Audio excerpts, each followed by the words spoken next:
Christ is risen from the dead, trampling over death by death. Come awake, come awake. Well, good Monday morning, everyone. I am David, and I am your chaplain here at Progressive, and this is this week's Monday's Motivation. C.S. Lewis once wrote in one of his books called The Problem of Pain that God whispers to us in our pleasures, He speaks to us in our conscience, but He shouts to us in our pain. It is His megaphone to rouse a deaf world. You know, there's a lot of truth in that, isn't it?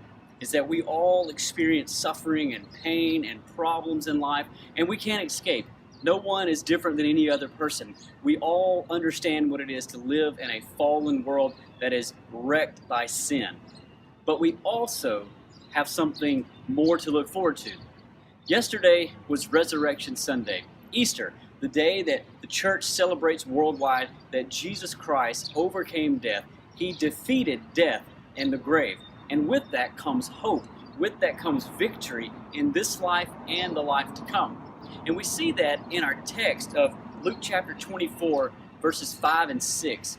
Listen to what Luke's story about Jesus here as the women came to the tomb early that morning. Luke says, "Why do you seek," these are the angels speaking to the women, "Why do you seek the living among the dead? He is not here, He is risen." The angels open with a question, not with a declaration that Jesus is alive. They will get to that, but they open with a question. Questions have ways of getting under the surface of our motives and why we do what we do. And these women had came to the tomb that morning to finish the burial preparations, to continue their grief process, and they just wanted to get their job done and get on with life and move on from their problems. I mean, their Lord and their Master and their leader, even in fact, one of these women was the mother of Jesus. Her son was dead. They understood what suffering and pain was, and we understand that. And we, like these ladies, go looking to dead areas in our life and to dead things to hopefully bring us life and to bring us hope. But those things can't do that. They're not designed to do that. And so the angels asked them, "Why do you seek the living among the dead?" And where we should be seeking hope and healing and help in times of pain and suffering is the gospel of Jesus Christ. And that's what they say. He is not here, He has risen. What are some amazing words are these, right?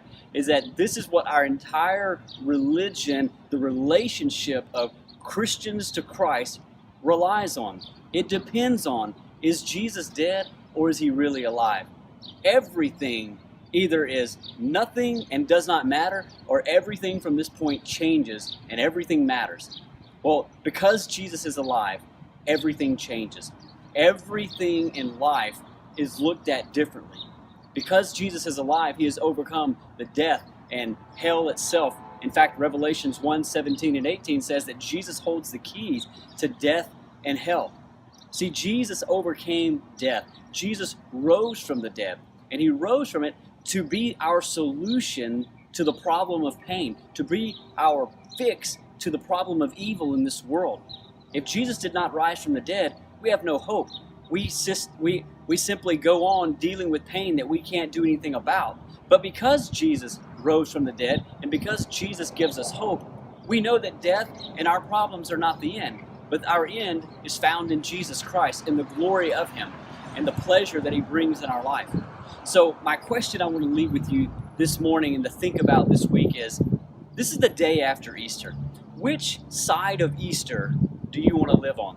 Do you want to live in the pre-resurrection side of Easter where there's no hope, where you're just constantly battling your problems and your pain on your own? Or do you want to live on the post-resurrection side, this side of Easter, the fact that Jesus rose from the dead and that He is here to give us hope in the midst of our problems and our pain and our suffering?